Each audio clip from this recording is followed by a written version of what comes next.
안녕하세요, 문연아입니다. 오늘의 사연 만나볼게요. 저는 30대 후반 직장인입니다. 23살부터 사회생활 시작해서 만원 한 장 헛도로 안 쓰고 이제 2억 가량을 모았습니다. 오, 축하드립니다. 이 돈으로 제가 살던 강북구에 사고 싶은 집이 있어서 알아봤는데 4억짜리 전세 세입자를 끼고 있는 6억짜리 집을 살 수 있겠더라고요. 근데 막상 매입하려고 하니까 떨리고 첫 주택 구입이라서 제가 모르는 게 많습니다. 갭 2억 외에도 추가로 들어가는 비용이 있는지, 어떤 게 있는지 알려주세요. 라고 보내주셨어요. 이 부동산이 생기면서 가장 신경 써야 될 부분 중에 하나가 바로 세금이죠. 사실 어릴 때는 이 세금의 중요성을 잘 모르다가 어른이 되고 재산이 하나 둘 쌓이다 보면 이 세금의 비중이 굉장히 크구나 라는 걸 깨닫게 됩니다. 지금 당장 누가 나한테 20억짜리 집을 등기 쳐준다고 해도 그 세금 낼 돈이 없어서 못 받을 수도 있는 게 바로 세금입니다. 다시 사연으로 돌아와서 매수하시는 분의 조건 한번 볼게요. 일단은 기존에 가지고 있는 집이 몇 채인지 또 매입하려고 하는 주택이 얼마짜리인지에 따라서 세금을 적용하는 게 달라지니까 이 조건부터 확인해 볼게요. 현재 집을 몇 채 보유하고 있나요? 무주택이죠. 그리고 매입하려고 하는 주택의 금액은 6억, 그리고 매입하려는 지역 서울입니다. 자, 이 조건을 가지고 시작을 해보겠습니다. 자, 이분이 중개사를 끼고 집을 이곳저곳 둘러보다가 마음에 드는 집을 발견했을 겁니다. 내가 계약을 하겠습니다. 라고 얘기를 하셨을 텐데 그날 당일 바로 계약서를 작성하기는 좀 어려우니까 당일은 가계약금을 입금하게 돼요. 가계약금의 금액은 정하기 나름입니다. 매매 대금의 5%를 할 수도 있고 서로 상호 협의하에 200만 원 내지 300만 원 정도로 할 수도 있겠어요. 일단 가계약금을 입금하게 되면 더 이상 중개사는 다른 사람에게 그 집을 보여주지 않아요. 가계약금을 입금한 사람이 그 집을 찜하는 거라고 보시면 될 것 같아요. 그리고 가계약금을 입금하고 일주일 내에 본계약을 합니다. 부동산에서 매도자, 매수자 만나서 계약서를 정식으로 작성하는 거죠. 그때 계약금의 10%를 입금하게 되는데 사연 보내주신 분이 매입하는 주택이 6억이기 때문에 6억의 10% 6천만 원이 계약금이 될 거고요. 500만 원을 이전에 가계약금으로 냈다면 5,500만 원만 추가로 입금하면 되겠죠. 그렇게 계약날 도장 예쁘게 찍고 집에 돌아갑니다. 그리고 잔금은 계약서를 작성하고 나서 1개월 뒤가 될 수도 있고 3개월 뒤가 될 수도 있습니다. 상호 협의하에 잔금일을 정하게 되고요. 날짜가 되면 드디어 두근두근 잔금날이 옵니다. 갑구에 소유자 누구 찍힐 수 있는 날이잖아요. 최종적으로 소유권 이전이 되는 거기 때문에 내는 돈도 굉장히 많습니다. 여기서 집중을 해주셔야 돼요. 먼저 매도자에게 잔금을 내야 되겠죠. 매매대금 6억 중에서 전세 보증금 4억은 그대로 승계를 할 것이기 때문에 차액인 2억을 지불하면 되는데 그 2억 중에서 또 계약금으로 10% 6천만 원 낸 거 있잖아요. 이미 지불한 6천만 원 빼고 1억 4천만 원을 내면 되겠네요. 그 다음으로 많이 내는 돈 취득세입니다.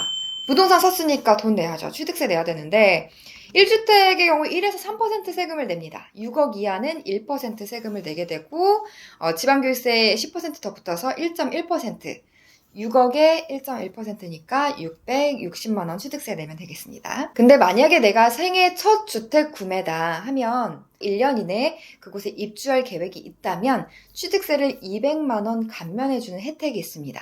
사연 보내주신 분은 입주를 안 하시기 때문에 660만 원을 다 내셔야 될 것 같아요. 그리고 중개수수료가 발생합니다. 6억 주택은 0.4% 법정이율이 있는데요. 0.4로 계산을 하면 240만 원이고 부가세 포함해서 264만 원입니다. 그 다음에 이 내용을 등기를 해야 정말 소유주 누구라고 내 이름이 적히는 거잖아요. 이제 등기에 관련된 비용들 알아볼게요. 이걸 아까 오셨던 법무사께서 도와주시는 거예요.